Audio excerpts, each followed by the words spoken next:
লীলা সুন্দর, সমরেশ মজুমদার। প্রথম অধ্যায়। দুর্যোধন মিত্র ভালো করেই জানেন যে এই পাহাড়ি শহরে তার কোনো বন্ধু নেই। লোকে তাকে ঈর্ষা করে, তার সম্পর্কে বাঁকা কথা বলে, কিন্তু সেসব বলে তার আড়ালে। এই জেলায় তার চা বাগান থেকে সবচেয়ে ভালো চা তৈরি হয়, এবং সেখানে কখনো শ্রমিক বিক্ষোভ হয়নি। এই না হওয়ার পেছনে দুটো কারণ আছে। দুর্যোধন মিত্র বলেন, মালিক হিসেবে তিনি অত্যন্ত পেশাদার। শ্রমিকদের উৎসাহিত করতে প্রচুর সুযোগ সুবিধে এবং ভালো মাইনে দিয়ে থাকেন, যা অন্যান্য চা বাগানে গেলে তারা পাবে না। নিন্দুকদের বক্তব্য হলো, শ্রমিকদের মধ্যে যারা নেতা হতে চায় তাদের তিনি কিনে ফেলেন অথবা সরিয়ে দেন। রাতে বাড়ি ফেরার সময় কোথায় তারা হারিয়ে যায় আর খুঁজে পাওয়া যায় না। তাই নেতৃত্ব দেওয়ার মানুষ না থাকলে বিক্ষোভ আন্দোলন কে সংগঠিত করবে? এই জেলায় ট্রান্সপোর্ট ব্যবসার অর্ধেকটাই দুর্যোধন মিত্র নিয়ন্ত্রণ করেন। বাস, ট্যাক্সি ছাড়াও মালপত্র বহন করার জন্য পাহাড়ি এলাকার উপযুক্ত গোটা দশেক ট্রাক্টর আছে। দুর্যোধন মিত্রের দীর্ঘদিনের ইচ্ছে ছিল অন্তত 3 স্টার হোটেল তৈরি করার। পাহাড় কেটে 2.5 বছরের চেষ্টায় সেই হোটেল শেষ করেছেন কদিন আগে। ওপর নিচের দুটো রাস্তার পাশ দিয়ে 5 তারা হোটেল তৈরি করিয়েছেন বিশেষজ্ঞ আর্কিটেক্টদের পরামর্শ নিয়ে। দেড়শো ঘরের ওই হোটেল যাতে ঠিকঠাক চলে, তার জন্য দেশের বিভিন্ন হোটেলের কর্মরত দক্ষ কর্মচারীদের এনেছেন, বেশি মাইনে দিয়ে। দুর্যোধন মিত্রের বাসনা ছিল এ হোটেল উদ্বোধনের জন্য প্রধানমন্ত্রী অথবা অর্থমন্ত্রীকে অনুরোধ করবেন। তাদের পক্ষে সম্ভব না হলে শেষ পর্যন্ত মুখ্যমন্ত্রী তো রয়েছেনই। এ ব্যাপারে তাকে প্রতিশ্রুতি দিয়েছিল রামচন্দ্র বণিক। রামবাবু 10 বছর আগেও এমএলএ ছিলেন, গত 2 বছর ধরে লোকসভার মাননীয় সদস্য। 25 বছর আগে রামবাবু ছিলেন ট্রান্সপোর্ট ইউনিয়নের তরুণ তুর্কি নেতা। একবার ট্রান্সপোর্টের কর্মচারীরা বেতন বৃদ্ধির দাবি নিয়ে ধর্মঘটের পক্ষে যাচ্ছিল। রামবাবু এসেছিলেন অন্য নেতাদের সঙ্গে দুর্যোধন মিত্রকে হুমকি দিতে, কিন্তু তার কথাবার্তার ধরন খুব পছন্দ হয়ে গেল দুর্যোধন মিত্রের। তিনি দাবি মেনে নিয়ে বললেন, রামবাবুর যুক্তি তাকে প্রভাবিত করেছে। শ্রমিকরা খুব খুশি, ধর্মঘট হলো না।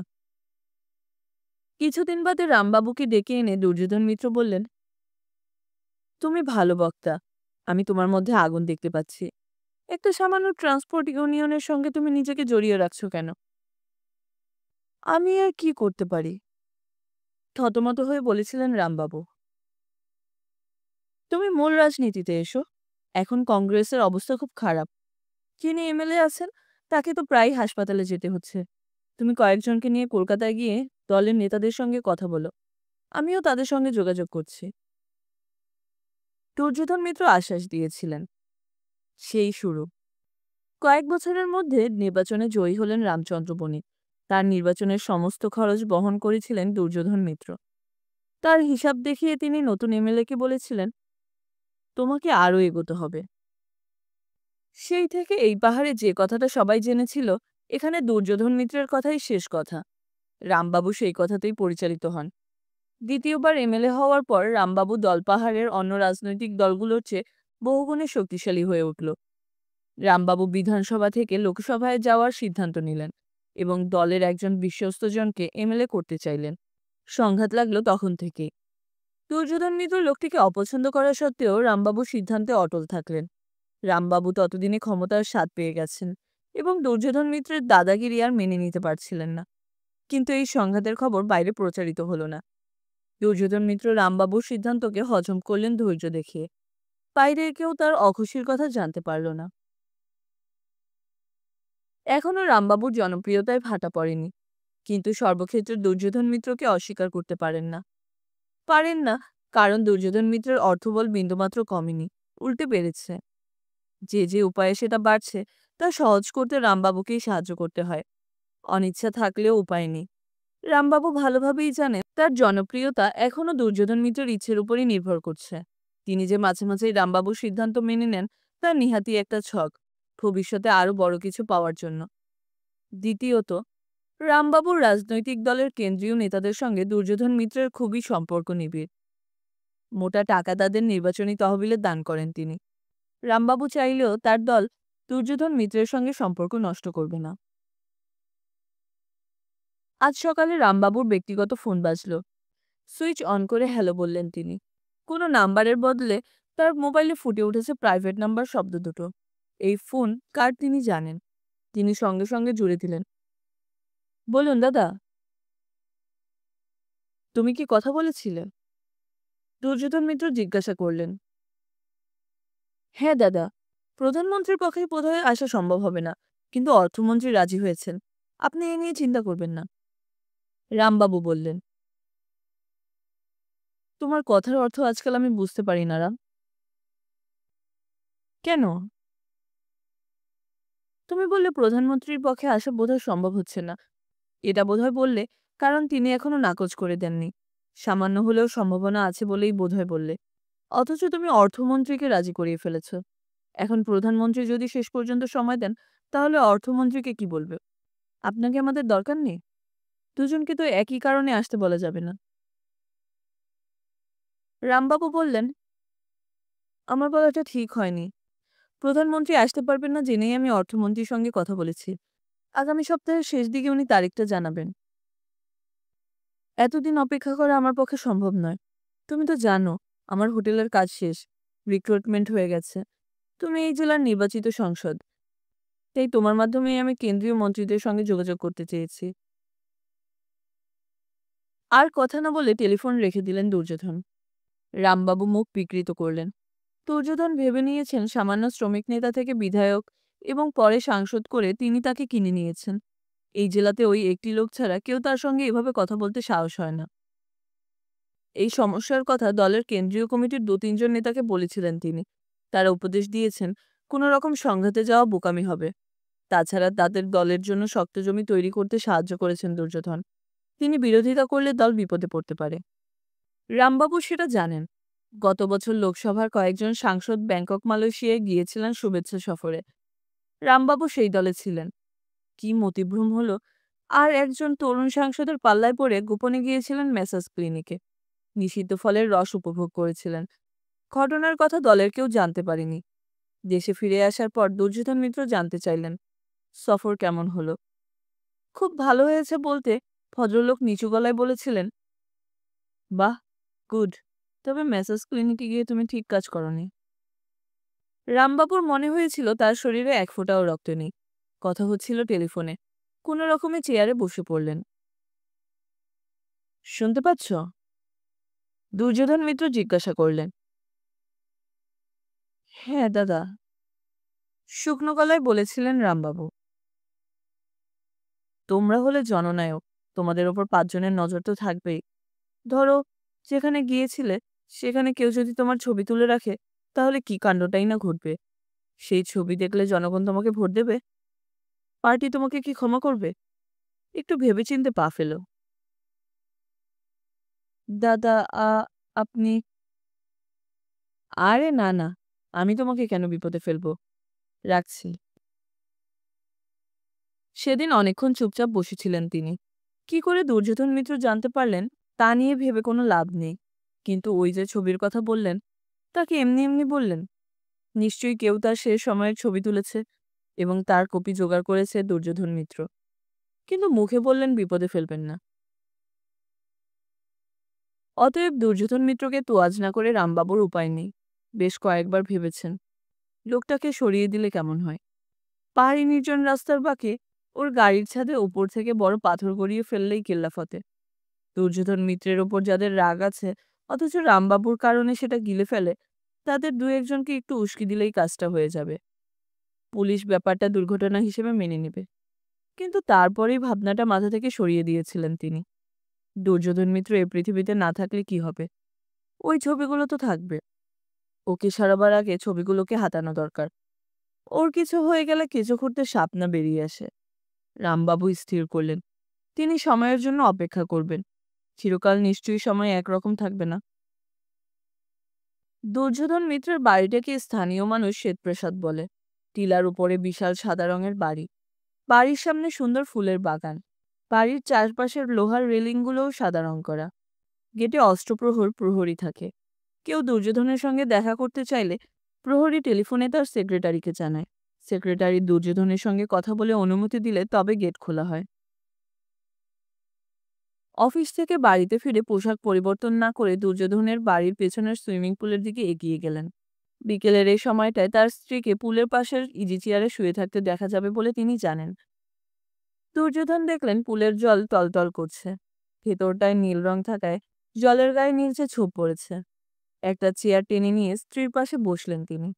তারপর আকাশের দিকে তাকিয়ে বললেন, চমৎকার আবহাওয়া, তবে মাসখানেক বাদে ঠান্ডা পড়ে যাবে।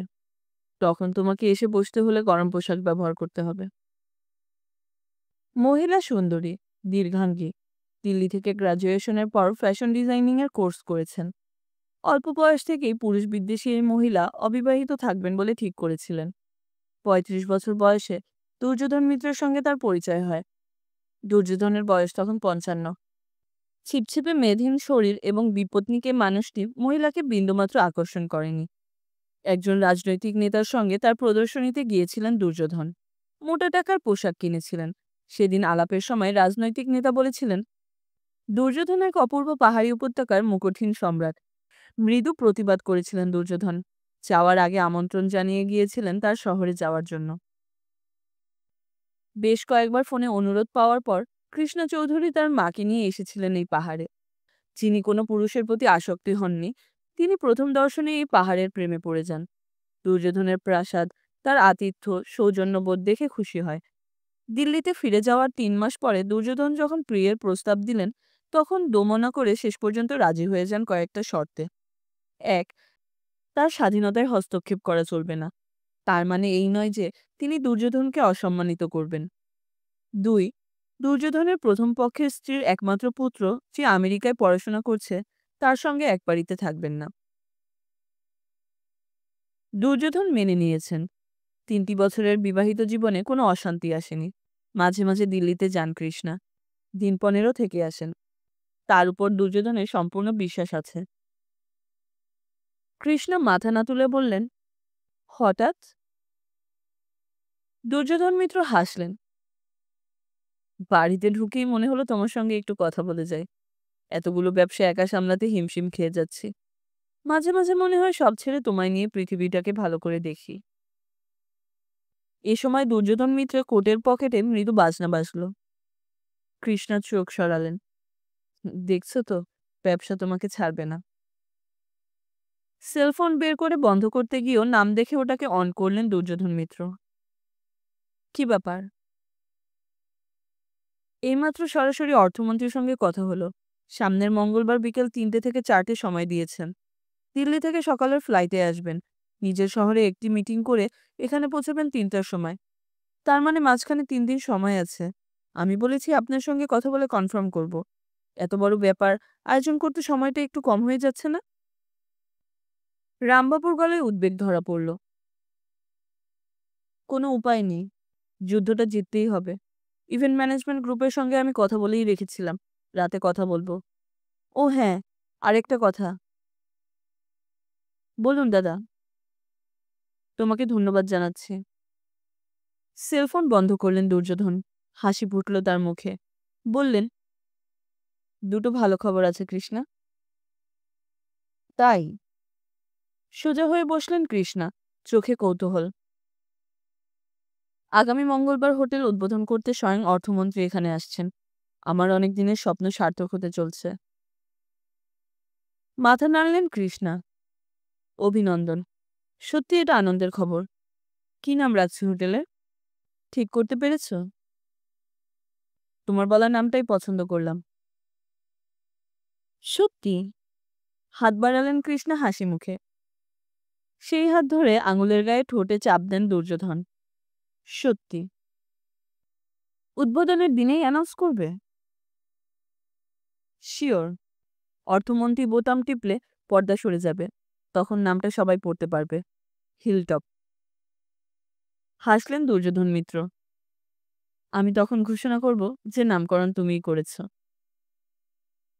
So nice of you. এবার দ্বিতীয় ভালো খবরটার কথা বলো। তুমি কিভাবে নেবে আমি বুঝতে পারছি না।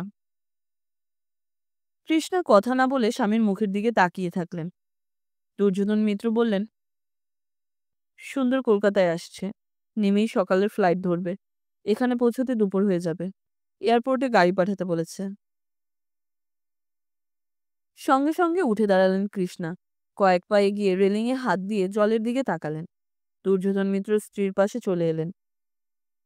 কৃষ্ণা, মাথা নাড়লেন কৃষ্ণা। এটা তোমার কাছে ভালো খবর হতেই পারে, কিন্তু বিয়ের আগে আমি তোমাকে যে শর্ত দিয়েছিলাম সেটা নিশ্চয়ই ভুলে যাওনি। কিন্তু কৃষ্ণা, আমাদের বিয়ে 3 বছর হয়ে গেছে। তোমার সঙ্গে ওর কোনো কথাই হয়নি। ও ফোনে তোমার সঙ্গে কথা বলতে চেয়েছিল, তুমি রাজি হওনি। এই 3 বছর আমি ওকে দেশে ফিরতে দিইনি। ও আসুক, ওর সঙ্গে আলাপ করো, হয়তো তোমার ওকে পছন্দ হবে। আফটার অল, ও তোমার ছেলে। ছেলে? ওর বয়স কত? 27। তাহলে তো 11 বছর বয়সে আমাকে মা হতে হতো। তুমি কি করে ভাবতে পারলে একজন 27 বছরের যুবককে দেখে আমার মধ্যে মাতৃভাব জেগে উঠবে? তাছাড়া তোমার প্রথম পক্ষের স্ত্রী বা তার সন্তানের ছায়া যেন আমার উপর না পড়ে, আমি তোমাকে সতর্ক করে দিয়েছিলাম। কৃষ্ণার চোখ ভিজল। আমি চেষ্টা করেছিলাম সুন্দর যেন আমেরিকায় থেকে যায়, কিন্তু কিন্তু ওর ভিসার মেয়াদ শেষ হয়ে যাচ্ছে এবং আর এক্সটেন্ড করছে না। কেন? কি বলবো, একটি মহিলা ঘটিত মামলায়ও জড়িয়ে গিয়েছিল। চমৎকার। আমি সেটা জেনে ওকে খুব ভর্ৎসনা করেছিলাম। ও ক্ষমা চেয়েছে। ওয়েল, তোমাকে একটা অনুরোধ করছি। কাল সকালের দিল্লি ফ্লাইটের টিকিট কেটে দাও। আমি ওখানে অনেক বেশি কমফোর্টেবল থাকব। সে কি? 3 দিন পরে অর্থমন্ত্রী এসে হোটেলের উদ্বোধন করবেন, আর তুমি কালই চলে যেতে চাইছো? Are you mad? এখনো নয়, তবে থাকলে হয়ে যেতে পারি। কৃষ্ণা, প্লিজ, একবার ভেবে দেখো। তুমি চলে গেলে আমি কি ব্যাখ্যা দেব?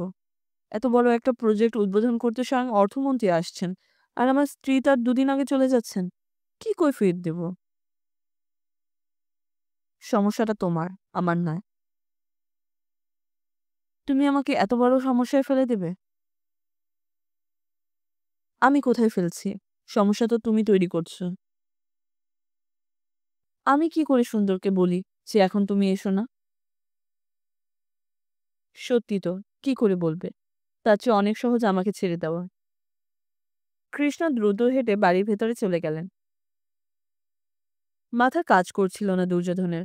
অর্থমন্ত্রী জানতে চাইবেন মিসেস মিত্র কোথায়। আর কেউ না বলুক, রামচন্দ্র বণিক মুখ বন্ধ করে নিশ্চয়ই থাকবে না। নিজের শোয়ার ঘরে এসে পোশাক পাল্টে বাথরুমে ঢুকে মিনিট 3 স্নান করার পরেও অস্বস্তি গেল না দুর্যোধনের। সেখান থেকে বেরিয়ে একেবারে রাত পোশাক পরে জানালার সামনে গিয়ে দাঁড়ালেন। শীততাপ নিয়ন্ত্রিত এই বাড়ির জানালা সচরাচর খোলা হয় না। প্রবল শীতের সময় ঠান্ডার বদলে গরম হাওয়া মেশিন ছড়িয়ে দেয় বাড়ির সর্বত্র। কাচের আড়াল থেকে দুর্যোধন দেখলেন সামনের পাহাড়ে আলো জ্বলে উঠছে। অপূর্ব দৃশ্য, কিন্তু ওই দৃশ্য উপভোগ করার মতো মন তার এই মুহূর্তে নেই। না, কৃষ্ণাকে বাদ দিয়ে হোটেলের উদ্বোধন তিনি ভাবতেই পারছেন না। তার সম্মান একেবারে ধুলোয় লুটিয়ে পড়বে। অথচ সুন্দর এলে কৃষ্ণা এ বাড়িতে থাকবে না। তিনি কৃষ্ণার উপর একটু বিরক্ত হলেও রাগ করতে পারছেন না। বিয়ের আগে মহিলা যে শর্ত দিয়েছিলেন এটা তার অন্যতম। দুর্যোধন সে সময় এটা মেনেই নিয়েছিলেন। ঘর থেকে বেরিয়ে এসে যে ঘরে সেলার আছে সেখানে ঢুকতেই উর্দিপড়া বেয়ারা ছুটে এলো। দুর্যোধন একটা লম্বা টুলে বসে বললেন, লার্জ হুইস্কি। বেয়ারা পরম যত্নে সেটা তৈরি করে ন্যাপকিনে জড়িয়ে সামনে রাখলো। রেখে নম্র গলায় বলল, সঙ্গে কি দেবো স্যার? তখনই দুর্যোধনের খেয়াল হলো তার খিদে পেয়েছে, কিন্তু তিনি মাথা নাড়লেন। কয়েকটা কাজু দাও, আর আলুগুলো কমিয়ে দাও। আদেশ মান্য করে বেয়ারা বেরিয়ে গেলে দুর্যোধন ওই বড় ঘরে একাকী বসে থাকলেন কিছুক্ষণ। তারপর গ্লাসে চুমুক দিলেন। আরেকবার কৃষ্ণের সঙ্গে কথা বললে কি লাভ হবে? উত্তরটা তিনি ভালো করেই জানেন। কৃষ্ণার বেডরুম বেশি দূরে নয়। বিয়ের পর থেকেই স্বামী স্ত্রীর শোয়ার ঘর আলাদা করে নিয়েছিল কৃষ্ণা। যেদিন একত্রে থাকার বাসনা হতো সেদিন সন্ধ্যা থেকেই আবহাওয়া পাল্টে যেত। এই বয়সে মা হতে চায়নি কৃষ্ণা। এখন সন্তান হলে তাকে মানুষ করার মতো পর্যাপ্ত সময় পাবে না জেনে জোর করেননি দুর্যোধন। কিন্তু এর জন্য তাদের মিলনে কোনো সমস্যা হয়নি। কিন্তু আজ আবহাওয়া অন্যরকম। এখন ওর ঘরে যাওয়া তার পক্ষে সম্ভব হচ্ছে না। ক্লাস শেষ হলো। এবাড়ির বেয়ারারা শিক্ষিত, তাই আড়ালে থেকেও তারা নজর রাখে প্রভুর উপর। দ্বিতীয়বার গ্লাস পূর্ণ করে দিয়ে গেল বেয়ারা। দুটো চুমুক দেওয়ার পর সেলফোন বের করলেন দুর্যোধন। এখন নিউ ইয়র্কে সকাল 10:30। সন্ধ্যাবেলা কেনেডি এয়ারপোর্ট থেকে দিল্লির ফ্লাইট ধরবে সুন্দর।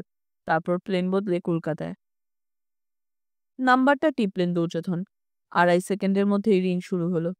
বাজছে। বেজেই চলেছে। শেষ পর্যন্ত সেটা থেমে যেতে শুনতে পেলেন তাকে বলা হচ্ছে যদি কিছু বলার থাকে তা বলতে, রেকর্ড করে রাখা হবে। খুব বিরক্ত হয়ে লাইন কেটে দিলেন দুর্যোধন। দ্বিতীয়বার গ্লাস শেষ হওয়ার পরে আবার মোবাইল চালু করলেন তিনি। রিং হচ্ছে। 5 বার বাজার পর ছেলের ঘুম জড়ানো গলা শুনতে পেলেন। Who the hell are you? সুন্দর।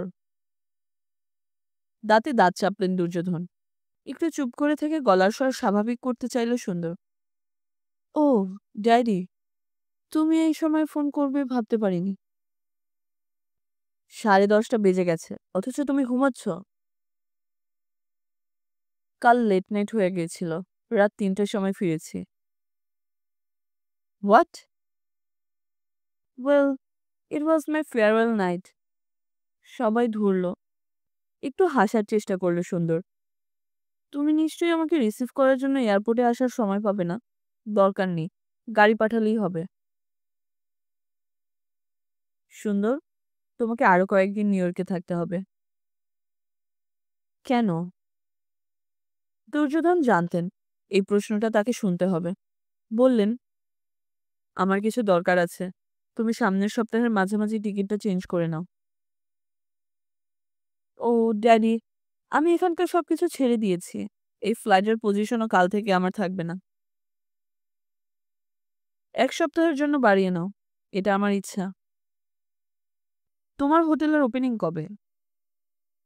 বিন্দুমাত্র সময় ব্যয় না করে দুর্যোধন বলল, এটা নির্ভর করছে প্রধানমন্ত্রী বা অর্থমন্ত্রী যেদিন সময় দেবেন তার উপর। কিন্তু আমি সেদিন ওখানে থাকতে চাই। ভালো। কিন্তু তার চেয়ে অনেক জরুরি কারণে তোমার 7 দিন ওখানে থাকা দরকার। ফ্ল্যাট ছেড়ে দিয়েছো যখন, তখন কোনো হোটেলে গিয়ে থাকো। জরুরি কারণটা কি তা জানতে পারি? নিশ্চয়ই। ফোনটা বাজলে দয়া করে ভয়েসমেলে পাঠিয়ে দিও না। আর হ্যাঁ, সামনের সপ্তাহের কবে টিকিট পেয়েছো তা 8 ঘন্টার মধ্যে আমাকে জানাও। নেটে গেলেই তুমি টিকিট পেয়ে যাবে। 8 ঘন্টার মধ্যে? সুন্দরের অনিচ্ছা পরিষ্কার। আমি অপেক্ষা করছি। মোবাইল অফ করে হাত নাড়ালেন দুর্যোধন। তিনি 2-এর বেশি পান করেন না। তা বেয়ারা জানে। 2 শেষ হওয়ায় সে আর সামনে আসেনি। দুর্যোধন শূন্যে হাত নাড়লেন। নেড়ে গ্লাসটা দোলালেন। তৃতীয় প্যাকের আধাআধি সময়ে মোবাইল বেজে উঠল। সেটাকে অন করতে সুন্দরের গলা পেলেন। নেক্সট উইকের ফ্রাইডেতে শেষ flight. Thank you my son. Phone off করে উঠে দাঁড়ালেন দুর্যোধন। অত্যন্ত সতর্ক পায়ে করিডোর দিয়ে হেঁটে কৃষ্ণার দরজার সামনে পৌঁছে গেলেন দুর্যোধন। না, তার নেশা হয়নি। হলেও সেটা এত সামান্য যে কৃষ্ণা টের পাবে না। যে সমস্যাটা পাহাড়ের মতো তার মাথায় চেপে বসেছিল সেটা নেমে যেতে এখন অনেক হালকা লাগছে নিজেকে।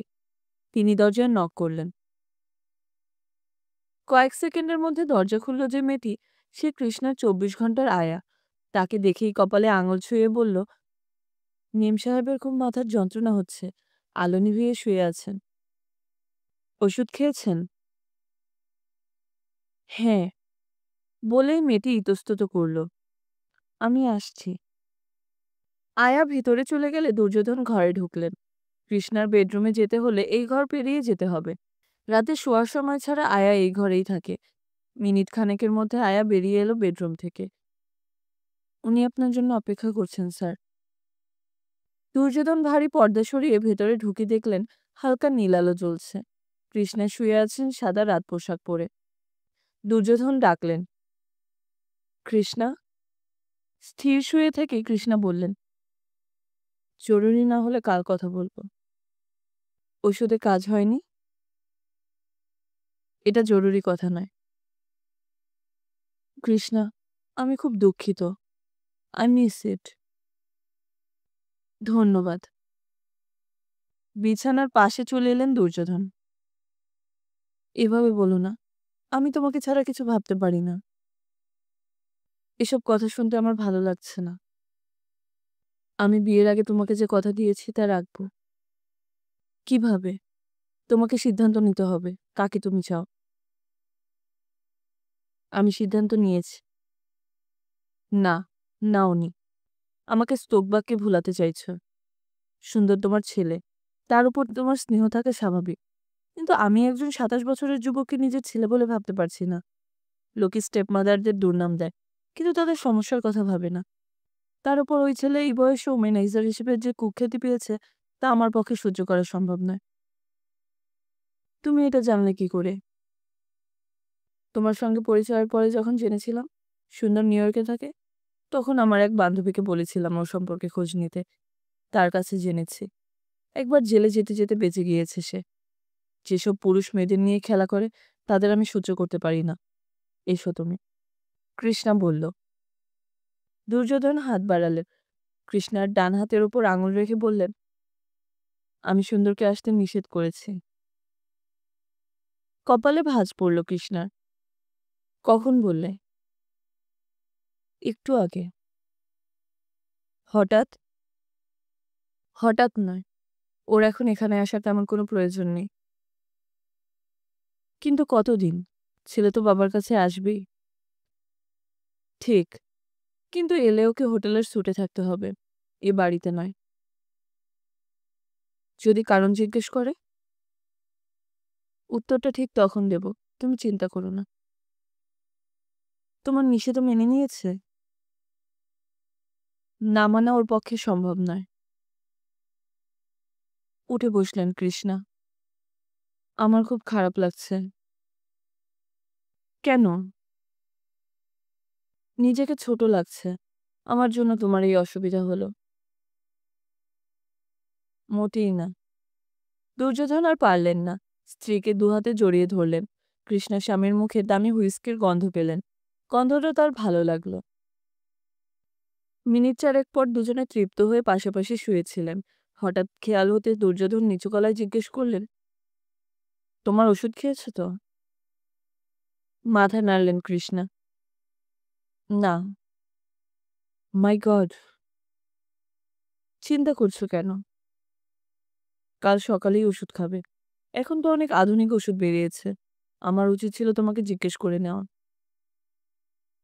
তুমি বড্ড হিসাব করো। আমি কি আমার জন্য ভাবছি? জানি। তুমি মা হতে চাওনি।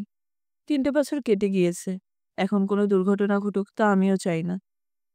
দুর্যোধন বললেন। দুর্ঘটনা বলছো কেন? তোমার কি ভালো লাগেনি? অবশ্যই। তাহলে এ নিয়ে ভেবো না।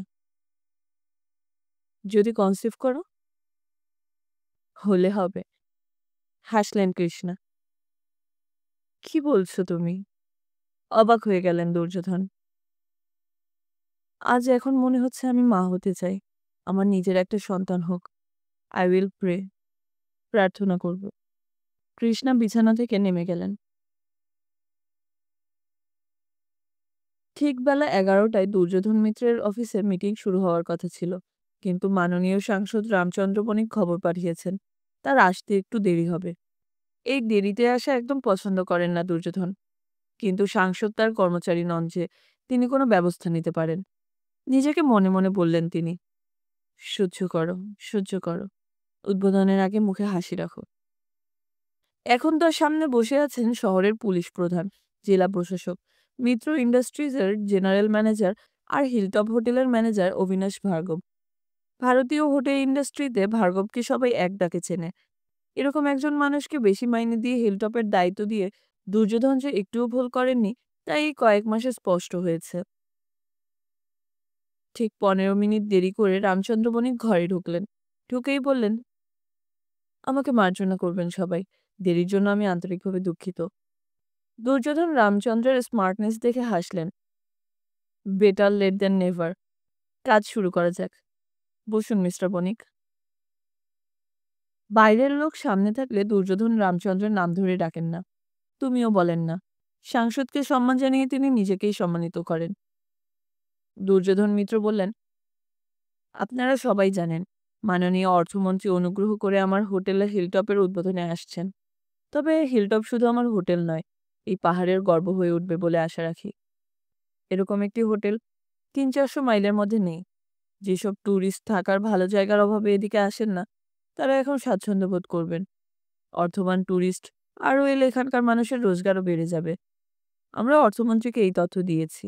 অর্থমন্ত্রী আসছেন, নিচের এয়ারপোর্টে নামবেন। তার এখানে আসা যাওয়া এবং থাকার সময় কিভাবে নিরাপত্তা দেওয়া হবে তা আপনারা নিশ্চয়ই ঠিক করে নিয়েছেন। এ ব্যাপারে আমার সাহায্যের দরকার হলে নির্দ্বিধায় বলতে পারেন। জেলা প্রশাসক বললেন, মাননীয় অর্থমন্ত্রী যাতে নিরাপদে নিচের এয়ারপোর্ট থেকে এই শহরে আসা যাওয়া করতে পারেন তার ব্যবস্থা পুলিশ সুপার করেছেন। কিন্তু এখনো কলকাতা থেকে মাননীয় মন্ত্রীর সম্পূর্ণ সফরসূচি আমি পাইনি। রামচন্দ্র বণিক বললেন, সবে তো কাল বিকেলে ব্যাপারটা ফাইনাল হলো। আজ নিশ্চয়ই পেয়ে যাবেন। আমি যতদূর জানি, অর্থমন্ত্রী হোটেল উদ্বোধন করে ঠিক ১ ঘন্টা এই শহরে থেকে নিচে নেমে যাবেন। এই সময়ের মধ্যে তিনি লাঞ্চ সেরে নেবেন। উনি রাত্রিবাস করবেন নিচের সার্কিট হাউসে। পুলিশ কমিশনার মুখে হাসি ফুটল। তাহলে তো কাজটা অনেক সহজ হয়ে গেল। ওর নিরাপত্তার দায়িত্ব আমি নিচ্ছি। জেলা প্রশাসক বললেন, তাহলে মাননীয় অর্থমন্ত্রী এই শহরে এসে পুরোটা সময় হিলটপের ভেতরেই থাকবেন। আমরা কি আজ হোটেলের ভেতরটা দেখে আসতে পারি? অবশ্য যেদিন উনি আসবেন সেদিন ওর নিরাপত্তার জন্য হোটেলের ভেতরে চিরুনি তল্লাশি চালাতে হবে। অবশ্যই। পুলিশ কমিশনার মাথা নাড়লেন। দুর্যোধন মিত্র হোটেলের ম্যানেজারের দিকে তাকালেন। আপনার কিছু বলার আছে? না স্যার, হিলটপ এখন একদম তৈরি। ওরা যখন ইচ্ছে ভিজিট করতে পারেন। গুড। রামচন্দ্র বণিক বললেন, কিন্তু আমি আশঙ্কা করছি যেভাবে আপনারা ভাবছেন শেষ পর্যন্ত তা সহজ নাও থাকতে পারে। মানে? দুর্যোধন অবাক হলেন। আমি একটু আগে খবর পেলাম, যার জন্য আমার এখানে আসতে একটু দেরি হয়ে গেল। হিলটপের উদ্বোধনকে ঘিরে অসন্তোষের মেঘ জমছে। সেটা বিক্ষোভে পরিণত হতে পারে। গম্ভীর মুখে বললেন রামচন্দ্র।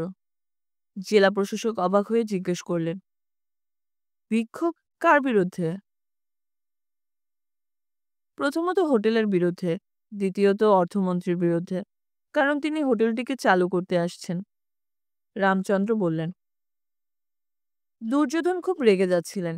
তার মানে হচ্ছিল রামচন্দ্র একটা ভয়ের আবহাওয়া তৈরি করতে চাইছে। কিন্তু তিনি রাগ সংবরণ করে হেসে বললেন, মাননীয় সাংসদ যদি একটু বিশদে বলেন, কারা বিক্ষুব্ধ, বিক্ষোভের কারণ কি? আজ সকাল পর্যন্ত আমরা তো এসবের কিছুই শুনিনি। দুর্যোধনের এই হাসি যে বানানো তা রামচন্দ্র ভালোভাবে জানেন। বললেন, ব্যাপারটা খুবই দুর্ভাগ্যজনক। হিলটপ তৈরি হয়েছে প্রায় ৩ বছর ধরে। প্রায় ৭০০ শ্রমিকের পরিশ্রম আজ সার্থক হয়েছে। হ্যাঁ, শ্রমিকরা তাদের শ্রমের বিনিময়ে মজুরি পেয়েছে। কিন্তু আজ যখন তারা দেখছে কিছু স্থানীয় ছেলেমেয়েকে বাদ দিলে বেশিরভাগ কর্মচারীকে বাইরে থেকে এনে হিলটপে চাকরি দেওয়া হচ্ছে, তখন তারা ক্ষুব্ধ হচ্ছে। শেষ পর্যন্ত তারাও চাকরির দাবি করছে। মাই গড! হোটেলে চাকরি কি মালবাহক শ্রমিক বা রাজমিস্ত্রিকে দিয়ে করানো সম্ভব? তাহলে তো হাসপাতালে তৈরির জন্য যে শ্রমিক ছিল, সেও পরে ডাক্তারের চাকরির জন্য বিক্ষোভ জানাতে পারে। দুর্যোধন মিত্র সংযম হারাতে হারাতেও নিজেকে সামলে নিয়ে হাসলেন। পুলিশ কমিশনার জিজ্ঞেস করলেন, স্যার, ওরা কোনো ইউনিয়নের মদত পাচ্ছে? কোনো ইউনিয়ন নয়, সবাই এই ইস্যুতে এক হতে চাইছে। রামচন্দ্র বললেন। জেলা প্রশাসক বললেন, তাহলে তো সমস্যা হয়ে গেল। দুর্যোধন বিরক্ত হলেন। কেন? মাননীয় অর্থমন্ত্রীর আসার পথে যদি শ্রমিকরা বিক্ষোভ দেখায়, তাহলে তাদের সরাতে আরো বেশি ফোর্স এনে রাখতে হবে। ওরা যদি রাস্তা আটকে রাখে, তাহলে বল প্রয়োগ করা ছাড়া কোনো উপায় নেই। জেলা প্রশাসক বললেন। পুলিশ কমিশনার বললেন, মুখ্যমন্ত্রী বলেছেন অযথা বল প্রয়োগ না করে বুঝিয়ে বলতে। সেটা কি সম্ভব হবে? রামচন্দ্র বললেন, আমি ভয় পাচ্ছি অর্থমন্ত্রীর কাছে খবরটা পৌঁছালে শোনার পর তিনি এই শহরে প্রোগ্রাম বাতিল করে দিতে পারেন। উনি খুবই শ্রমিকবাদী মানুষ। শ্রমিকদের ওপর লাঠিচার্জ ওর উপস্থিতিতে হোক, এটা কিছুতেই চাইবেন না। জেলা প্রশাসক বললেন, বিক্ষুব্ধ শ্রমিকদের সঙ্গে আলোচনায় বসা যায় না? রামচন্দ্র বললেন, আমি সেই চেষ্টাই করছি। ওরা যদি কোনো ইউনিয়নের মারফত বিক্ষোভ দেখাতে চাইতো, তাহলে কাজটা সহজ হতো। দুর্যোধন মিত্র এবার মিত্র ইন্ডাস্ট্রিজের জেনারেল ম্যানেজার সুবর্ণ দত্তের দিকে তাকালেন। মিস্টার দত্ত, এ ব্যাপারে কোনো ইনফরমেশন আপনার কাছে নেই? না স্যার। টাক মাথা দুপাশে নাড়লেন মিস্টার দত্ত। কেন নেই? আমার এত বড় প্রজেক্টকে কিছু লোক বানচাল করে দিতে চাইছে, আর আপনি তার কোনো খবরই রাখেন না? বিশ্বাস করুন, কোনো সোর্স থেকেই আমি খবরটা পাইনি। হোটেল তৈরির জন্য কন্ট্রাক্টর শ্রমিক এসেছিল বিহার থেকে। অনেকগুলো দল এসেছিল। কয়েক মাস কাজ করে একটা দল দেশে ফিরে গেলে আরেকটা দল আসতো। ওরা বেশিরভাগই আনস্কিলড, ক্ষেত খামারি করে বাকি সময়। ওরা যে কি করে বিক্ষুব্ধ শ্রমিক হয়ে ফিরে আসছে তা আমি বুঝতে পারছি না। মিস্টার দত্ত বললেন। রামচন্দ্র জিজ্ঞেস করলেন, ওদের সঙ্গে স্থানীয় ছেলেরা কাজ করতো না? করতো, খুব বেশি হলে ৮০ কি ১০০। মিস্টার দত্ত জবাব দিলেন। এই ১০০ জনের বন্ধু-বান্ধব, আত্মীয়স্বজন একত্র হলে সংখ্যাটা কোথায় পৌঁছাবে তা অনুমান করুন। যাকগে, এখনো যখন মিস্টার মিত্রের কাছে কেউ কোনো ডিমান্ড করেনি, তখন অর্থমন্ত্রী আসছেন, নির্বিঘ্নে আসছেন ধরে নিয়ে কাজ করে যাওয়া উচিত হবে। হোটেল তৈরি? রামচন্দ্র জিজ্ঞেস করলেন। দুর্যোধন মিস্টার ভার্গবকে ইশারা করলেন জবাব দিতে। মিস্টার ভার্গব বললেন, হ্যাঁ, উই আর রেডি। এত বড় হোটেলকে সক্রিয় রাখতে যে যে জায়গায় যেমন লোক রাখা দরকার তা রাখা হয়ে গেছে। টোটাল এমপ্লয়িজ কত? রামচন্দ্র জিজ্ঞেস করলেন। ১১১।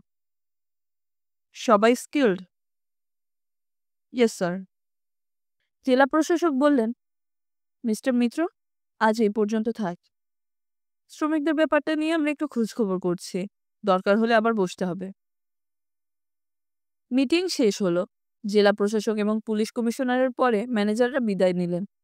কিন্তু রামচন্দ্র বণিক ওঠার কোনো উদ্যোগই নিলেন না। পকেট থেকে একটা সিগারেটের প্যাকেট বের করে জিজ্ঞেস করলেন, দাদা, একটু ধোঁয়া খেতে পারি? পেট ফুলে গেছে। উত্তরের অপেক্ষা না করে সিগারেট ধরালেন তিনি। তারপর ধোঁয়া ছেড়ে বললেন, চিন্তা করবেন না, আমি কিছুতেই এই শহরের দুর্নাম হতে দেব না। দুর্যোধন লোকটিকে দেখছিলেন, কোনো কথা বললেন না। সিগারেটে দুটো টান দেওয়ার পর রামচন্দ্র সোজা হলেন। ও হ্যাঁ, সুন্দর কবে যেন আমেরিকা থেকে আসছে? আগামীকাল? হঠাৎ তার কথা কেন মনে পড়ল? দুর্যোধন জিজ্ঞেস করলেন। বাহ, মিত্র ইন্ডাস্ট্রিজের আগামী দিনের মালিককে ছাড়া নিশ্চয়ই হোটেল চালু হবে না। আপনি ভুলে গেছেন? ওর আসার কথা আপনিই বলেছিলেন। ও এলে কি তোমার সুবিধা হবে? আমার আবার সুবিধা অসুবিধা? আমার জন্য তো আপনি আছেন। একটা কথা, মিস্টার ভার্গব থাকলে ভালো হতো। যদিও উনি বলে গেলেন হোটেলের সব কর্মী নিয়োগ হয়ে গেছে, তবু। বললেন রামচন্দ্র। থামলে কেন? খুব সামান্য ব্যাপার। আমার এক বন্ধুর বোন দার্জিলিংয়ে থাকে। বেশ সুন্দরী, বছর ২১ বয়স। ডাই হিল থেকে পাশ করেছে। বাংলা, হিন্দি, ইংরেজিতে চৌকস। চাকরি খুঁজছে। আমি তো জানতাম না হিলটপে আর কোনো পদ খালি নেই। বলেছিলাম চেষ্টা করব। রিসেপশনিস্ট হিসেবে ওকে চমৎকার মানাতো। রাম, তুমি তো জানো আমি ডিপার্টমেন্টাল হেডদের উপর কোনো কিছু চাপিয়ে দিই না। কিন্তু তুমি যখন বলছো, তখন আমি মিস্টার ভার্গবকে নিশ্চয়ই অনুরোধ করব। কি নাম মেয়েটির? লীলা। লীলা প্রধান।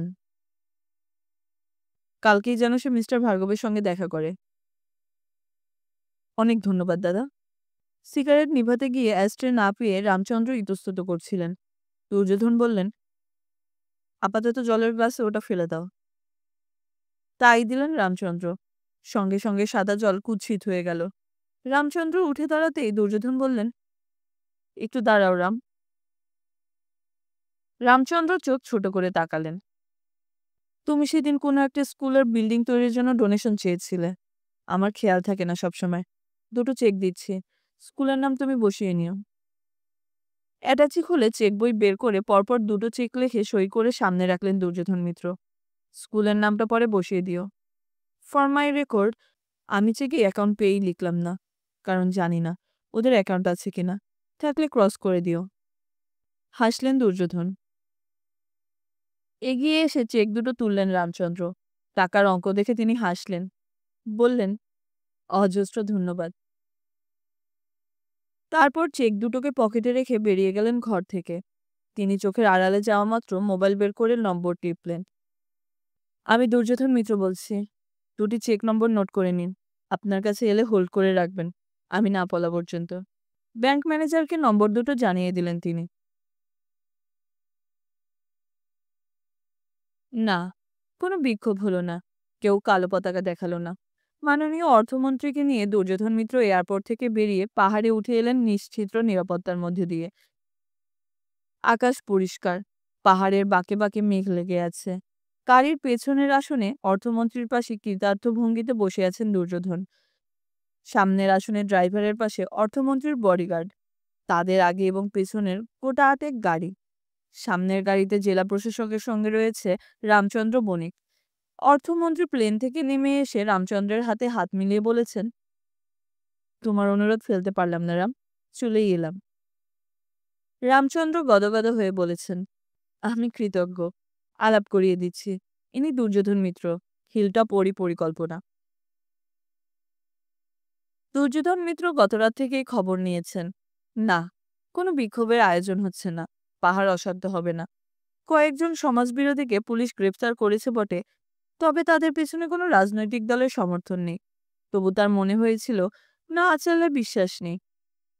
যে পুতুলকে তিনি মানুষে পরিণত করেছেন, সে যে কখন শকুনির মতো চাল দেবে তা কে জানে। আজ সকালে ব্যাংকের ম্যানেজার তাকে ফোনে জানিয়েছেন চেক জমা পড়েছে। তিনি বলেছেন বিকেল 4টে পর্যন্ত যেন সেটি ধরে রাখা হয়। আজ এয়ারপোর্টে অর্থমন্ত্রীর জন্য যখন অপেক্ষা করছিলেন, তখন রামচন্দ্র তাকে একলা পেয়ে নিচু গলায় জিজ্ঞাসা করেছিলেন, আপনি কি আপনার ব্যাংককে কোনো ইনস্ট্রাকশন দিয়ে এসেছেন? কেন বলো তো? এই সময়ের মধ্যে অ্যামাউন্টটা ট্রান্সফার হয়ে যাওয়া উচিত ছিল। হাসলেন দুর্যোধন মিত্র। আমার চেক কখনো বাউন্স করে না, নিশ্চিন্ত থাকো। তুমি আমার উপকার করলে আমি অকৃতজ্ঞ নই। রামচন্দ্র আর কথা বাড়াতে পারেননি, কারণ জেলা প্রশাসক এগিয়ে এসেছিলেন। বলেছিলেন, আপনি মাননীয় অর্থমন্ত্রীর সঙ্গে যাবেন তো? অবশ্যই, জোর দিয়ে বলেছিলেন দুর্যোধন মিত্র। গাড়ির কনভয় যখন পাহাড়ের পেঁচানো রাস্তা ধরে উপরে উঠছিল, তখন অর্থমন্ত্রী বললেন, অপূর্ব সুন্দর। হ্যাঁ, এলাকার প্রাকৃতিক সৌন্দর্য সত্যি সুন্দর। শুনলাম এখানকার মানুষের জন্য আপনি অনেক কিছু করছেন। আরো অনেক কিছু করা উচিত ছিল। আমার আর ক্ষমতা কত। তবে আমরা চাইছি আরো টুরিস্ট আসুক এখানে। পর্যটনের ম্যাপে এখানকার নামটা উঠুক। এ ভাবনা থেকে আমি হোটেলটার পরিকল্পনা করেছিলাম। আপনি উদ্বোধন করছেন, তাই গোটা দেশের মানুষ জেনে যাবে। টুরিস্ট বেশি এলে এখানকার গরিব মানুষজনের রোজগার বেড়ে যাবে। দুর্যোধন মিত্র নিচু গলায় বললেন, আমি পর্যটন মন্ত্রীকে বলবো। অর্থমন্ত্রী বললেন, আপনি একবার দিল্লি আসুন। আসার সময় কাগজপত্র তৈরি করে আনবেন। শকুনের চোখ শবদেহ সবার আগে দেখতে পায়। অর্থমন্ত্রীর কথায় দুর্যোধন মিত্র টাকার গন্ধ পেলেন। অর্থমন্ত্রী জিজ্ঞাসা করলেন, এখানে জলের সমস্যা আছে? এতকাল বৃষ্টির উপর নির্ভর করতে হতো। কয়েক মাস বৃষ্টি না হলে মানুষের কষ্ট বাড়ত। মিস্টার বণিক এমপি হওয়ার পর উপরের পাহাড়ে দুটো বড় জায়গায় জল ধরে রাখা হচ্ছে, ফলে সমস্যা কিছুটা কমেছে। দুর্যোধন বললেন, দুটো কেন, আরো করা যায় না? চায়, কিন্তু পাহাড়ের শক্ত মাটি পাথর খুঁড়ি গর্ত করা সময় সাপেক্ষ ব্যাপার, খরচও অনেক। তাতে জল জমবে অনেক, কিন্তু সেই জল তো সাধারণ মানুষের কাছে বিক্রি করা যাবে না। তবে একটা উপায় আছে, খরচ তুলে নেওয়ার। দুর্যোধন সবিনয়ে বললেন। অর্থমন্ত্রী তাকালেন। তার চোখে প্রশ্ন ফুটে উঠল, স্যার, তিনটি পাহাড়কে কোনো রকমে যুক্ত করতে পারলে যে বিশাল জল আমরা পাবো, তাতে অনায়াসে হাজার হাজার মাছ চাষ করা সম্ভব হবে। সেই মাছ বিক্রি করলে খরচ অনায়াসেই উঠে যাবে। দুর্যোধন মিত্র বললেন, ইন্টারেস্টিং। ফলে প্রচুর মানুষের কাজ হবে। নিশ্চয়ই। আপনি আর দেরি করবেন না। যত তাড়াতাড়ি পারেন দিল্লিতে চলে আসুন। আপনার ভাবনা চিন্তা আমার ভালো লাগছে, অর্থমন্ত্রী বললেন। দুর্যোধন মিত্র আর কথা বললেন না। কখন থামতে হয় তিনি জানেন। এখন তার চোখের সামনে কোটি কোটি টাকার মাছ। বিদেশে রপ্তানি করলে টাকাগুলো ডলার, ইউরো, পাউন্ড হয়ে যাবে। প্রচারিত ছিল খবরটা, ব্যবস্থাও ছিল। শহরে ঢোকার পথে দুপাশে জড়ো হওয়া মানুষ অর্থমন্ত্রীকে জয়ধ্বনি দিল, ফুল ছুড়ল। গাড়ির কনভয় এসে দাঁড়ালো হিলটপের সামনে। অর্থমন্ত্রী গাড়ি থেকে নেমে সেদিকে তাকিয়ে বললেন, বাহ! টিভির ক্যামেরাম্যান, সাংবাদিকদের দূরে সরিয়ে রাখতে চেষ্টা করছিল পুলিশ বাহিনী। জেলা প্রশাসক, পুলিশ সুপার, রামচন্দ্র বণিক এবং রাজনৈতিক নেতারা অর্থমন্ত্রীকে ঘিরে এগোতে লাগলেন হিলটপের গেট পেরিয়ে মূল দরজার দিকে। দুর্যোধন মিত্র ততক্ষণে চলে গিয়েছেন সেখানে। দরজার এপাশ থেকে ওপাশে সুন্দর ফিতে টানানো। মিস্টার ভার্গব হাতজোড় করে দাঁড়িয়ে আছেন। তার পাশে দু মহিলা হোটেল কর্মী। একজনের হাতে ছোট্ট ট্রের ওপর কাঁচি রাখা। মেয়েটির দিকে তাকিয়ে দুর্যোধন অবাক হলেন। এত সুন্দরী মেয়েকে ভার্গব পেল কোথায়? অর্থমন্ত্রী এসে যেতেই দুর্যোধন মিত্র তাকে অনুরোধ করলেন ফিতে কাটার জন্য। সুন্দরী হেসে ট্রে এগিয়ে দিল। অর্থমন্ত্রী তার দিকে তাকালেন, মাথা নাড়লেন। তারপর কাঁচি তুলে ফিতে কাটলেন প্রথম চেষ্টায়। হাততালির ঝড় উঠল। অর্থমন্ত্রীকে একটি হ্যান্ডসেট এগিয়ে দিলেন ভার্গব। দুর্যোধন মিত্র বললেন, স্যার, দয়া করে অ্যানাউন্স করুন। অর্থমন্ত্রীর গলা মাইকে শোনা গেল, আমি হিলটপ হোটেলটির উদ্বোধন করলাম। ক্যামেরায় ফ্ল্যাশ, হাততালি, জনতার গলায় আনন্দ। দুর্যোধন অর্থমন্ত্রীকে দিয়ে ভিতরে ঢুকতেই মিস্টার ভার্গব বললেন, আপনি একটা প্রদীপ জ্বালিয়ে দিন স্যার, তাতেই হবে। লম্বা স্ট্যান্ডের চারপাশে অনেক প্রদীপের সলতে তেলে ভেজানো। অর্থমন্ত্রীর ট্রে থেকে লাইটার তুলে নিয়ে তার একটার মুখে আগুন ধরালেন। তাকে অনুসরণ করলেন বাকিরা। অর্থমন্ত্রী এবং নির্বাচিত অতিথিদের নিয়ে দুর্যোধন মিত্র এগিয়ে গেলেন ব্যাংকোয়েটের হলের দিকে। সেখানে দরজায় সিল্কের সাদা শাড়ি, জামা পরে হাত জোড় করে দাঁড়িয়ে অর্থমন্ত্রীকে অভ্যর্থনা জানালেন শ্রীমতী কৃষ্ণা মিত্র। দুর্যোধন নিচু গলায় অর্থমন্ত্রীকে বললেন, আমার স্ত্রী কৃষ্ণা। অর্থমন্ত্রী নমস্কার জানালেন। আপনাকে দেখে কথাটা মনে আসছে। কি কথা? কৃষ্ণা হাসলেন। যে কোনো সফল মানুষের পেছনে একজন মহিলার অবদান থাকে। কৃষ্ণা আবার হাসলেন। ধন্যবাদ। আপনি কষ্ট করে এসেছেন বলে আমি কি বলে ধন্যবাদ দেব জানি না। আপনাকে দেখে খুব ভালো লাগছে। দুর্যোধন মিত্র বললেন, কৃষ্ণা দিল্লিতে বড় হয়েছে। আচ্ছা। অর্থমন্ত্রী মাথা নাড়ালেন। 10 মিনিট পর জমজমাট ব্যাংকোয়েট হলে অর্থমন্ত্রী বক্তৃতা শুরু করলেন। পাহাড়ের অর্থনীতি, এখানকার মানুষের জন্য পরিকল্পনা ইত্যাদির ব্যাপারে মাননীয় সাংসদ রামচন্দ্র বণিকের সঙ্গে আলোচনা করার প্রতিশ্রুতি দিলেন। বললেন, এখানে হিলটপের মতো হোটেলের বিশেষ প্রয়োজন ছিল। এখানকার প্রাকৃতিক সৌন্দর্য উপভোগ করার জন্য বিদেশি বা অন্য ট্যুরিস্টদের দরজা খুলে দেওয়ায় দুর্যোধন মিত্রকে ধন্যবাদ দিলেন। সবশেষে বললেন, শ্রী মিত্রের কিছু পরিকল্পনা নিয়ে গাড়িতে আসার সময় আলোচনা হচ্ছিল। সেগুলো ঠিকমতো করা গেলে এখানকার মানুষের আয় অনেক বেড়ে যাবে। তিনি হিলটপের সাফল্য কামনা করলেন। বক্তৃতার পর অতিথিদের লাঞ্চের আমন্ত্রণ জানানো হলো। অর্থমন্ত্রীকে নিয়ে দুর্যোধন মিত্র, কৃষ্ণা মিত্র এবং রামচন্দ্র বণিক বসলেন ভিআইপি এনক্লোজারে। চেয়ারে বসে অর্থমন্ত্রী বললেন, হিলটপ, খুবই মানানসই নাম। দুর্যোধন মিত্র বললেন, নামটা কৃষ্ণার দেওয়া। সপ্রশংস চোখে তাকালেন অর্থমন্ত্রী। বাহ! মিসেস মিত্র কি সাহিত্য চর্চা করেন? কৃষ্ণা মাথা নাড়লেন। না, কিন্তু আপনি আমাকে কৃষ্ণা বললে আমার ভালো লাগবে। আমি ফ্যাশন ডিজাইনার হিসেবে সামান্য কাজ করেছি। I see. কিন্তু এখানে থেকে চর্চা রাখতে পারছেন? মাসে 2 বার দিল্লি যেতে হয়। অর্থমন্ত্রী দুর্যোধনের দিকে তাকালেন। মিস্টার মিত্র, এবার যখন আসবেন তখন মিসেসকে নিয়ে দেখা করবেন। খাবারের প্রশংসা করলেন অর্থমন্ত্রী। কথা দিলেন সময় পেলেই আবার আসবেন। কৃষ্ণা বললেন, আপনি ব্যস্ত মানুষ, নইলে বলতাম আজ থেকে যান। অর্থমন্ত্রী বললেন, আজ বিকেলে সমতলে একটা মিটিং আছে। কি করব বলো? আমার স্ত্রী ঠিকই বলেন।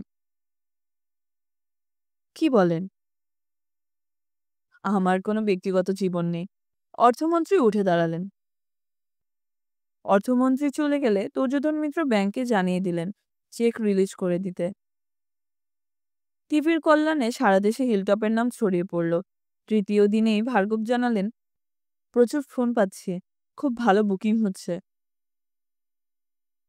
আপনি নজর রাখবেন, স্ট্যান্ডার্ড যেন ঠিক থাকে। আপনি নিশ্চিন্ত থাকুন স্যার। ও হ্যাঁ, উদ্বোধনের দিন যে মেয়েটি ট্রে হাতে দরজায় দাঁড়িয়েছিল, তাকে আপনি কোথায় পেলেন? দুর্যোধন মিত্র জিজ্ঞাসা করলেন। স্যার, মেয়েটিকে তো আপনি রেফার করেছিলেন। আমি? কি আশ্চর্য! ওকে তো আমি চিনিই না। সে কি? মেয়েটি বায়োডাটা নিয়ে আমার সঙ্গে দেখা করল। তখন হোটেলের সব পোস্টে লোক নেওয়া হয়ে গিয়েছিল। কিন্তু সে বলল, আপনি ওকে আমার সঙ্গে দেখা করতে বলেছেন। আর কথা বললে আমার মনে হয়েছিল ওকে দিয়ে ভালো কাজ হবে। ইনফ্যাক্ট এই দুদিন ও খুব এফিশিয়েন্টলি কাজ করেছে। আপনার রেফারেন্স বলে আমি out of turn okay appointment দিয়েছি। ভার্গব বললেন, মেয়েটির নাম কি? লীলা প্রধান। She is from Darjeeling. এবার মনে পড়ে গেল দুর্যোধন মিত্রের। রামচন্দ্র এই মেয়েটির কথা তাকে বলেছিলেন। ওর বন্ধুর বোন। কিন্তু মেয়েটি যে এত সুন্দরী তা তিনি অনুমান করতে পারেননি। ও কি সত্যি কথা বলেনি? ভার্গবের গলায় সন্দেহ। মাথা নাড়লেন দুর্যোধন মিত্র। ঠিকই বলেছে, আমি ভুলে গিয়েছিলাম। ভার্গব খুশি হলেন। মেয়েটিকে একটু ঘষামজা করলে হোটেলের অ্যাসেট হয়ে যাবে স্যার। রাতে কৃষ্ণার সাথে কথাটা বললেন দুর্যোধন। কৃষ্ণা হাসলেন। আমি মেয়েটিকে লক্ষ্য করেছি, সত্যি সুন্দরী। দেখো, হোটেলের প্রতি আকর্ষণ না বেড়ে যায়। তুমি কি পাগল হয়ে গেলে? শুনেছি ছেলেরা এসব ক্ষেত্রে পাগল হয়। আমি ছেলে নই, বয়স্ক পুরুষ। কথাটা বলতেই সুন্দরের মুখ মনে পড়ল দুর্যোধনের। সঙ্গে সঙ্গে অস্বস্তি জন্ম নিল তার মনে। দিন সাতেক পর সস্ত্রীক দিল্লি গেলেন দুর্যোধন মিত্র। পাহাড়ে জলাধারে এবং মৎস্য প্রকল্পের ব্লুপ্রিন্ট ইঞ্জিনিয়ারদের দিয়ে তৈরি করিয়ে নিয়েছিলেন। এই ব্যাপারটা নিয়ে তিনি রামচন্দ্র বণিকের সঙ্গে একবারও আলোচনা করেননি। দিল্লিতে আসার আগে অর্থমন্ত্রীর আপ্তসহায়কের সঙ্গে টেলিফোনে কথা বলে কবে কখন দেখা করবেন তার সময় স্থির করে নিয়েছেন। দিল্লিতে এলে এখনো হোটেলে ওঠেন দুর্যোধন। কৃষ্ণা চলে যান তার বাপের বাড়িতে। এ নিয়ে তাদের কোনো সমস্যা হয় না। টেলিফোনেই যোগাযোগ থাকে। স্থির হয়েছে, পরের দিন অর্থমন্ত্রীর বাসভবনে যখন দুর্যোধন যাবেন, তখন কৃষ্ণাকে তার বাসস্থান থেকে তুলে নেবেন। বেশ কয়েক মাস ধরে দিল্লিতে তার পরিকল্পিত ডিজাইনে তৈরি পোশাকের এক্সিবিশনের প্রস্তুতি নিচ্ছিলেন কৃষ্ণা। তার মা এই কাজটির তদারকি করেন। দিন 15 পর এক্সিবিশন শুরু। কৃষ্ণার মা তাকে পরামর্শ দিলেন। ওই সময় অর্থমন্ত্রী বিদেশে থাকবেন। তাই তাকে অনুরোধ করে যদি প্রধানমন্ত্রীকে রাজি করানো যায় প্রদর্শনীটি উদ্বোধন করতে, তাহলে ব্যাপক প্রচার হবে। পরের সন্ধ্যায় দুর্যোধন কৃষ্ণাদের বাড়িতে এসে এক কাপ কফি পান করলেন। কুশল বিনিময়ের পর তিনি যখন অর্থমন্ত্রীর বাড়ির দিকে যাচ্ছেন, তখন তার মোবাইল বেজে উঠল। ওটা অন করে হ্যালো বলতেই সুন্দরের গলা শুনতে পেলেন। ড্যাডি, তোমার কাছ থেকে কোনো ইনফরমেশন না পাওয়ায় ঠিক করলাম আজই ইন্ডিয়ার ফ্লাইট ধরবো। এয়ারপোর্টে গাড়ি পাঠিও। দুর্যোধন মিত্র কোনো জবাব না দিয়ে ফোন সুইচ অফ করে দিলেন। খেয়ে খুব বিরক্ত হয়েছে বলে মনে হচ্ছে। পাশে বসে কৃষ্ণা হাসলেন। যত আজে বাজে ফোন। এই মোবাইল টেলিফোন যেমন সাহায্য করে, তেমনি মাঝে মধ্যে জঞ্জাল বলে মনে হয়। দুর্যোধন স্বস্তি পেলেন। কৃষ্ণা বোঝেননি কার ফোন এসেছিল, কিন্তু এখন তার পক্ষে সুন্দরের সঙ্গে কথা বলার সুযোগ নেই। তাছাড়া তাকে ভারতে আসার ব্যাপারে তিনি কতদিন ঠেকিয়ে রাখবেন। অর্থমন্ত্রী দুর্যোধন মিত্রের পরিকল্পনা বিষয়ে কাগজপত্র নিয়ে চোখ বুলিয়ে তার আপ্তসহায়ককে দিয়ে বললেন, এগুলো কালই শ্রীনিবাসনের কাছে পাঠিয়ে দেবে। বলবে, পরশু ওর সঙ্গে এ ব্যাপারে আলোচনা করব।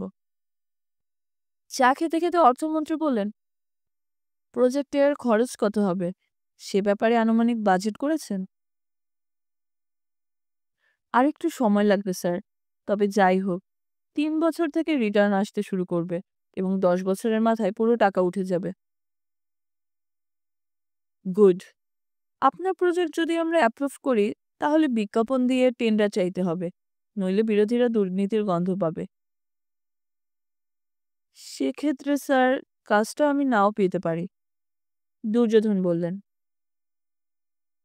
আপনার অ্যাডভান্টেজ হচ্ছে আপনি ওখানে থাকেন, পাহাড়কে ভালো করে চেনেন। বাইরের কেউ কম টাকার টেন্ডার দিয়েছে বলে তাকেই কাজটা দেওয়া হবে এমন ভাবছেন কেন?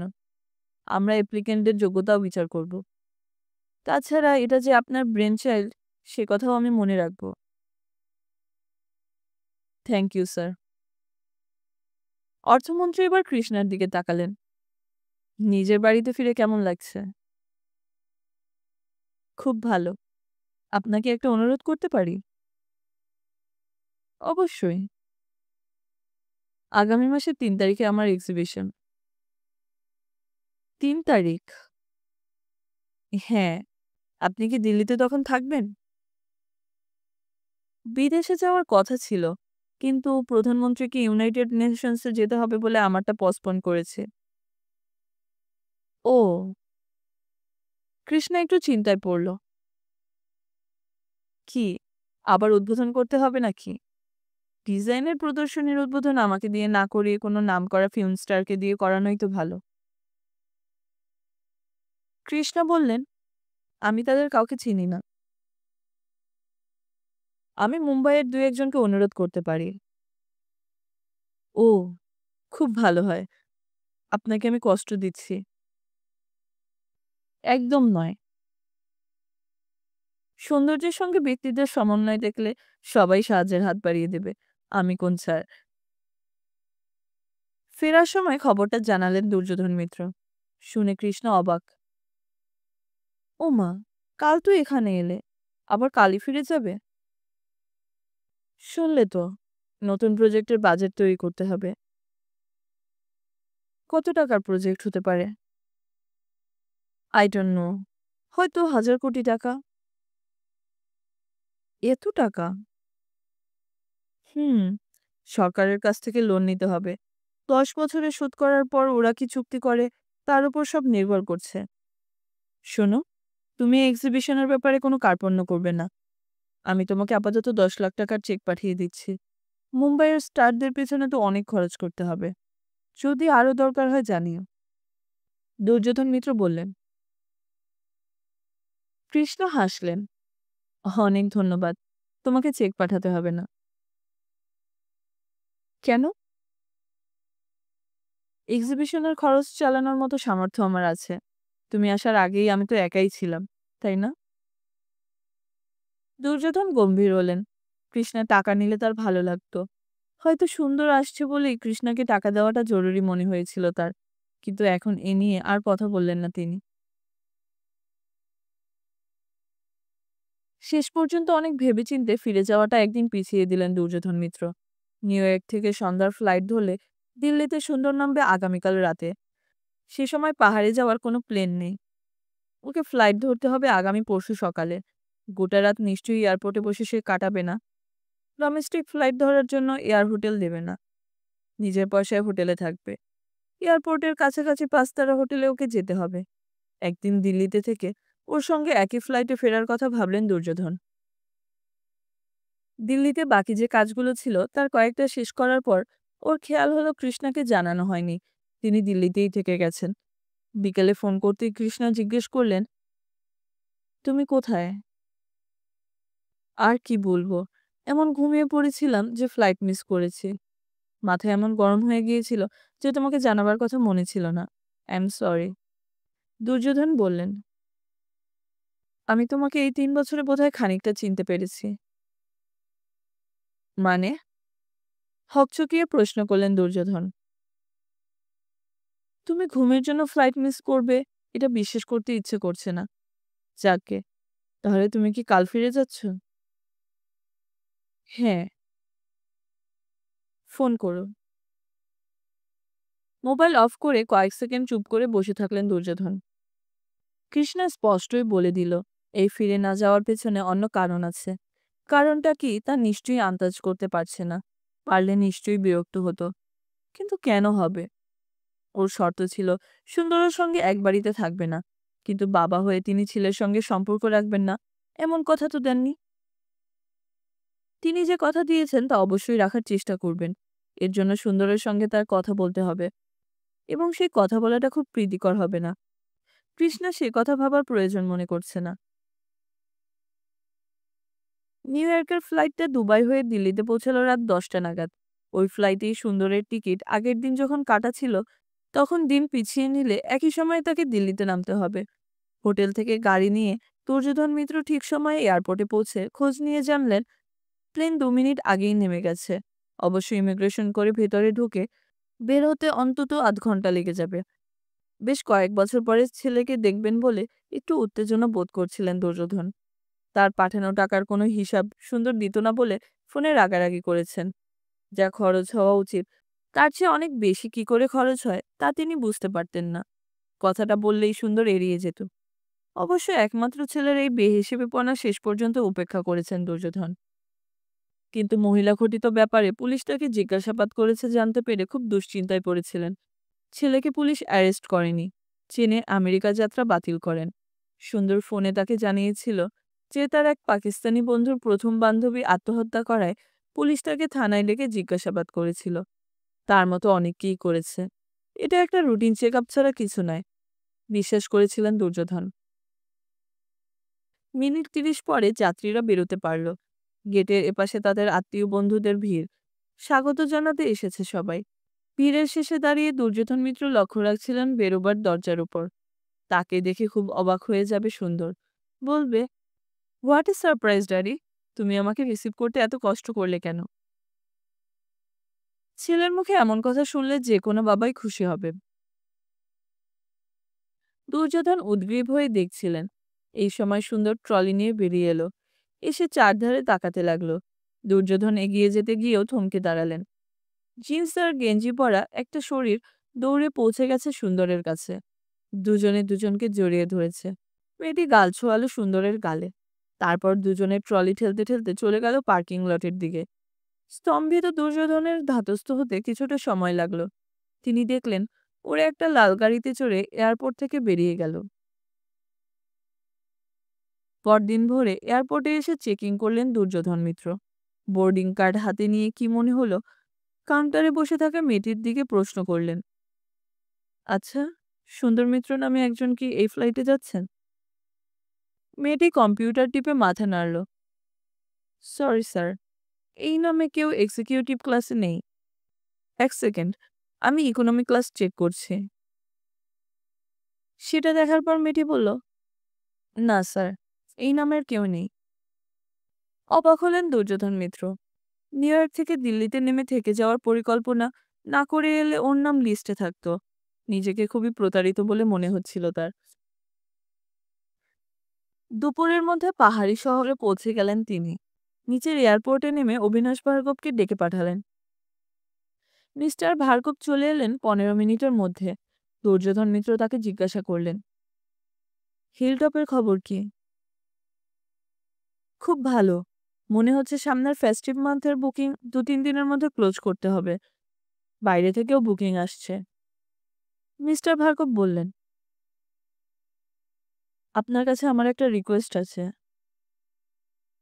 স্যার, এভাবে বলছেন কেন? বলছি এই কারণে, আমি আপনার স্বাধীনতায় হস্তক্ষেপ করতে চাই না। আমার ছেলে সুন্দর এতদিন ইউএসএতে ছিল, ম্যানেজমেন্ট করেছে। আপনার যদি আপত্তি না থাকে তাহলে ও হিলটপে জয়েন করুক। আপনার ছেলে হিলটপে এলে তো খুব ভালো হবে, কিন্তু ও আপনার অধীনে কাজ করবে।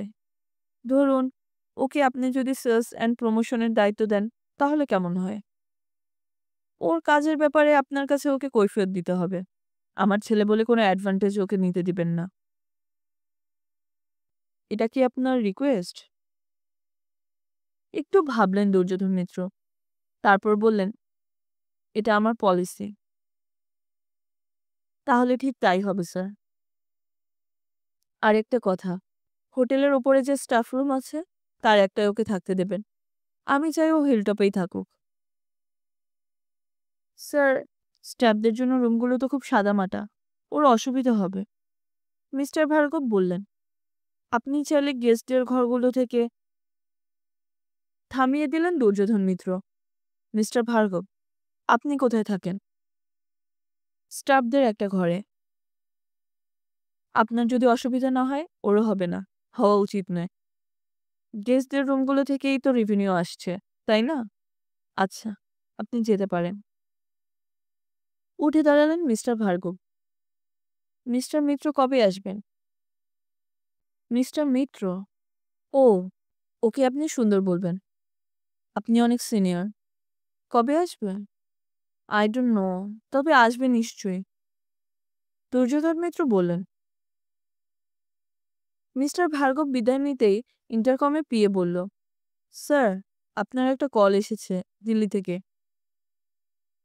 কি নাম বলেছে? বললেন এস মিটার। ফোন তুললেন দুর্যোধন। হ্যালো। হাই ড্যাড, আমি এখন দিল্লিতে। কখন এলে? গম্ভীর গলায় জানতে চাইলেন দুর্যোধন মিত্র।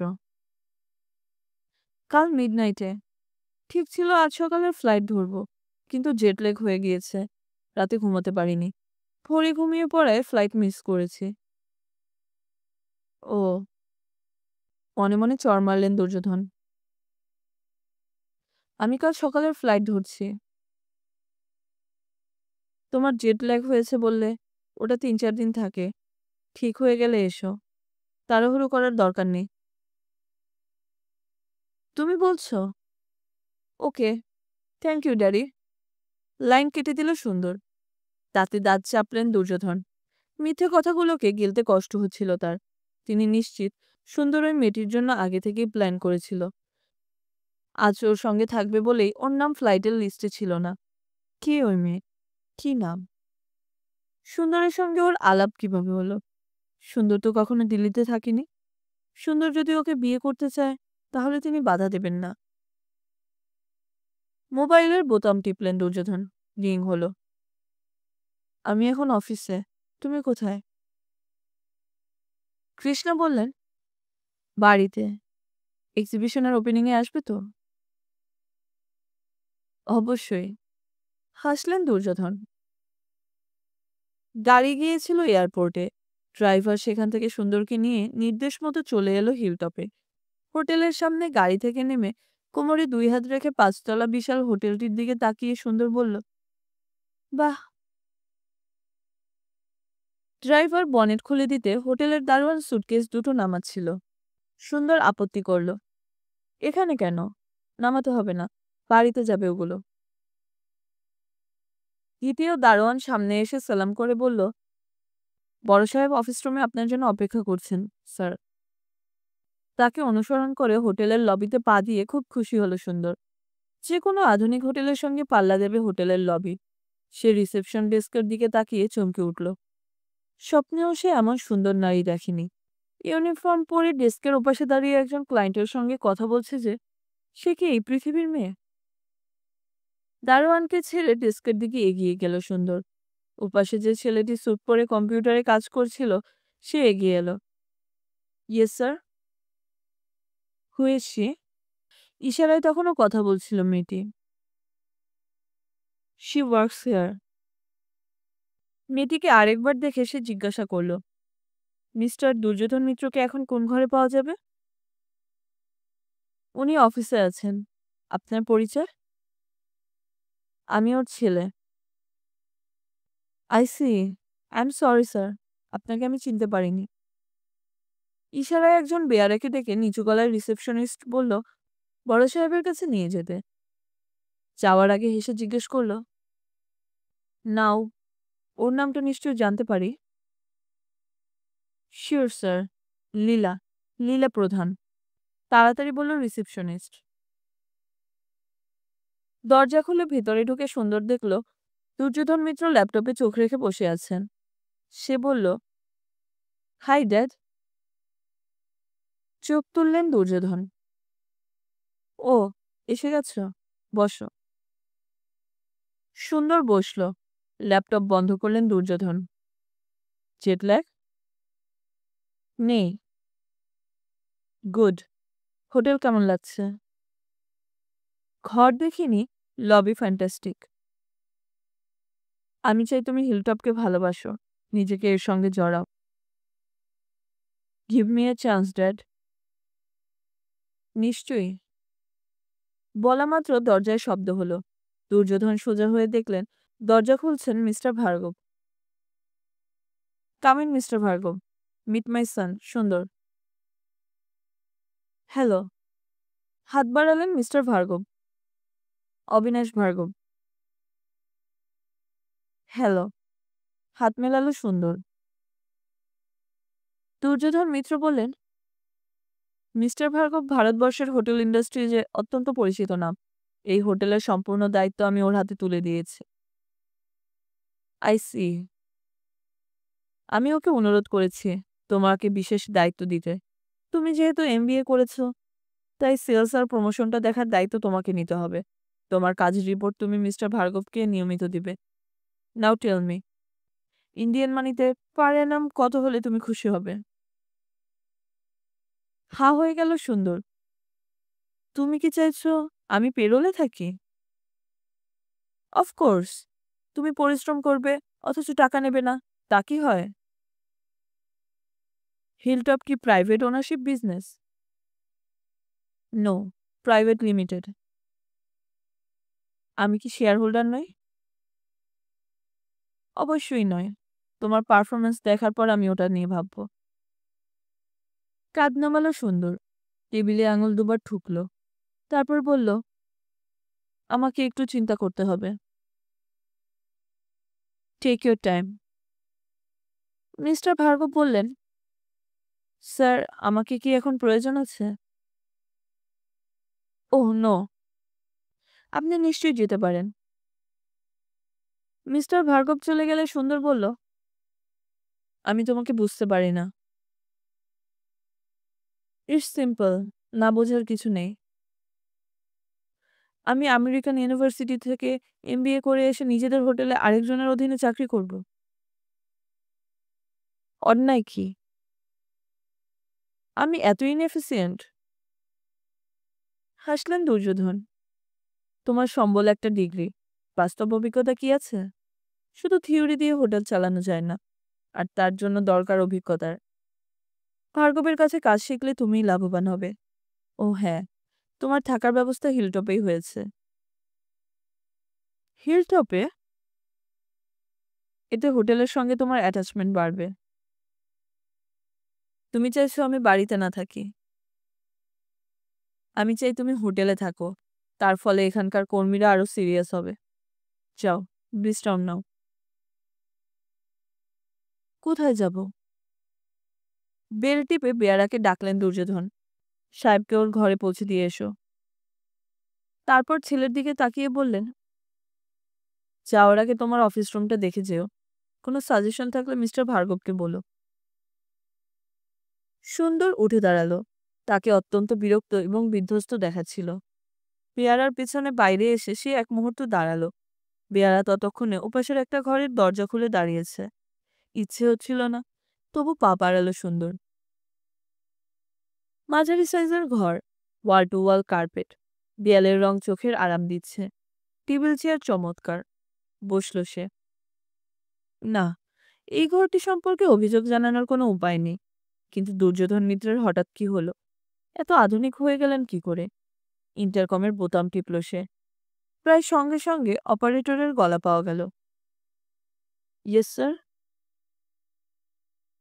মিস্টার অবিনাশ ভার্গব, গম্ভীর গলায় বলল সুন্দর। একটু বাদে মিস্টার ভার্গবের গলা শুনতে পেল সে।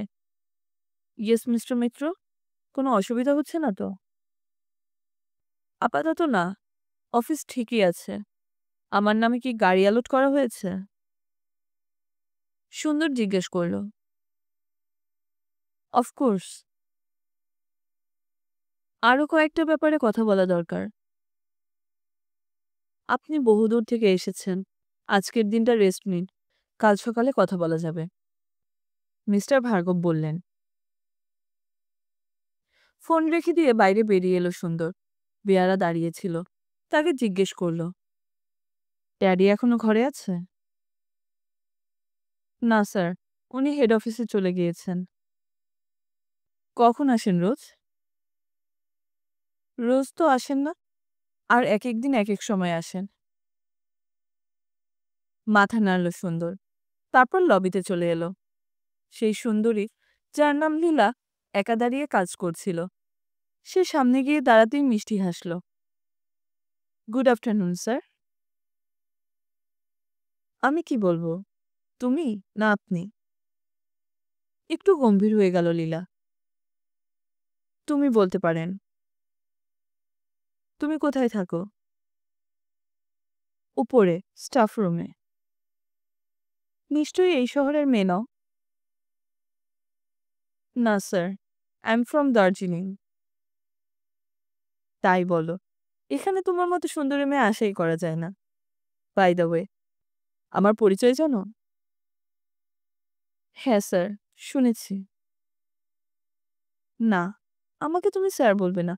আমার নাম সুন্দর। নাও লীলা, আই নিড এ কার। আমার নামে নাকি একটা অ্যালার্ট করা হয়েছে। আপনি বাইরে গেলেই পেয়ে যাবেন।